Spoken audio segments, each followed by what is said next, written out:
मैं आप सबसे, देशवासियों से आग्रह करूंगा कि जब तक हालात सामान्य न हो, हम सोने की खरीद को टालें। गोल्ड की जरूरत नहीं है। नमस्कार, बहुत स्वागत आपका। मैं हूं आपके साथ अनुराग सक्सेना। जिस तरह से प्रधानमंत्री नरेंद्र मोदी ने 24 घंटे के अंदर कहा कि सोना ना खरीदे, एक साल तक इसे टाल दीजिए, गैर जरूरी सोना नहीं खरीदिए, उसके बाद आखिरकार सराफा व्यापार का जो मार्केट है सराफा का, उसमें किस तरीके के सोने के भाव बने हुए हैं ये आपको हम बताते हैं। कल भी सोने की कीमतों में गिरावट देखने को मिली थी और आज क्या ताजा स्थिति है चलिए आपको हम बताते हैं। आज फिर सोने की कीमत गिरी है। 10 ग्राम 24 कैरेट का रेट कितना है आपको हम बताते हैं, कितना कम हुआ है चलिए ये भी बताते हैं। तो वैश्विक बाजार में डॉलर की मजबूती, स्थानीय स्तर पर मांग की कमी और पीएम मोदी की अपील के चलते सोने चांदी की कीमतों में आज भी गिरावट देखी जा रही है। आज यानी 12 मई मंगलवार को भारतीय सराफा बाजार में सोने की कीमतों में मामूली गिरावट देखी जा रही है। वैश्विक संकेतों और स्थानीय मांग में कमी के चलते कीमतों में कमी आई है। एक्सपर्ट का कहना है कि अंतर्राष्ट्रीय बाजार में डॉलर के मजबूत होने और अमेरिकी ईरान के बीच अनिश्चितता के चलते सोने की कीमतों में नरमी आई है। कल के मुकाबले आज 24 कैरेट सोना प्रति ग्राम 22 रुपए सस्ता हुआ है। इसके अलावा रविवार को हैदराबाद में पीएम मोदी की नागरिकों से सोने की खरीद में संयम बरतने की अपील का भी सोने की कीमतों पर असर दिख रहा है। यहाँ ध्यान देने वाली बात यह है कि ऊपर दिए गए रेट्स में जीएसटी और मेकिंग चार्जेस शामिल नहीं है। कीमतों की ज्यादा जानकारी के लिए आप अपनी लोकल ज्वेलर्स और ज्वेलरी ब्रांड्स की वेबसाइट पर भी जा सकते हैं। चांदी की कीमत अगर हम करें तो भारत में चांदी की कीमत 274.90 रुपये प्रति ग्राम यानी कि 2,74,900 रुपये प्रति किलोग्राम रही है। इनमें कल के मुकाबले प्रति किलो 100 रुपये की गिरावट देखी जा रही है।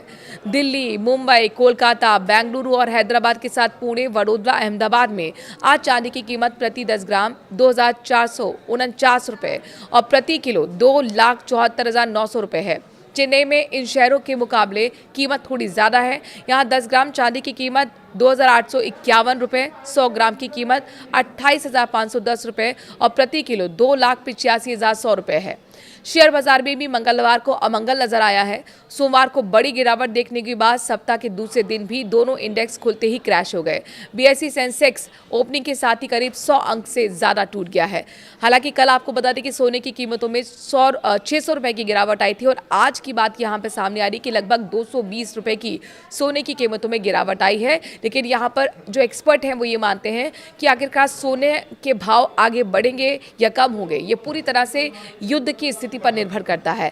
युद्ध अगर लंबा खिंचता है तो सोने के भाव बढ़ सकते हैं और युद्ध की अनिश्चितता की वजह से ही जो फ्लक्चुएशन है सोने के भाव में वो लगातार देखने को मिलता रहेगा।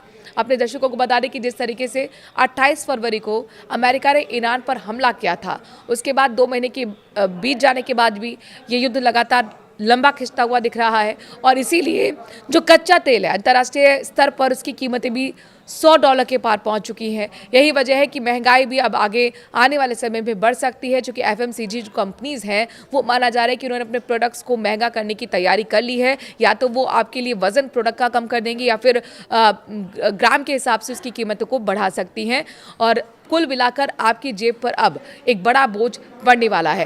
हालांकि अब तक पेट्रोल डीजल के दाम नहीं बढ़ाए गए हैं। आप आसपास के इलाकों में देखें, दुनिया के अलग अलग देशों में देखें, पेट्रोल डीजल के दाम कच्चे तेल पर निर्भर करते हैं कि किस तरीके से वो बढ़ रहे हैं। तो वो भी पेट्रोल डीजल के दाम अपने अपने देशों में अर्थव्यवस्था के लिहाज से सरकार फैसला लेती रही है। लेकिन यहाँ पर कुल मिलाकर अभी जो बोझ है सरकार पर रहा और तेल कंपनियों पर रहा। अपने दर्शकों को बता दें कि लगभग 1 महीने में 30,000 करोड़ का नुकसान तेल कंपनियों को हो रहा है। लेकिन आने वाले समय में ये माना जा रहा है कि पेट्रोल डीजल के दाम बढ़ सकते हैं।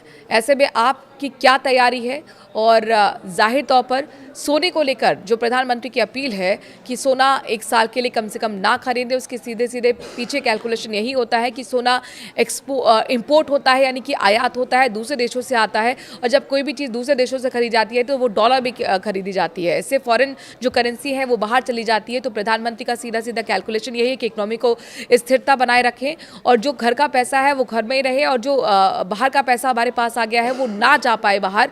इसीलिए वो विदेशी टूर और साथ ही सोने के खरीदने के ना खरीदने की सलाह दे रहे हैं। इस पर आपका क्या कहना है? कमेंट के जरिए अपनी राय जरूर रखें। नमस्कार।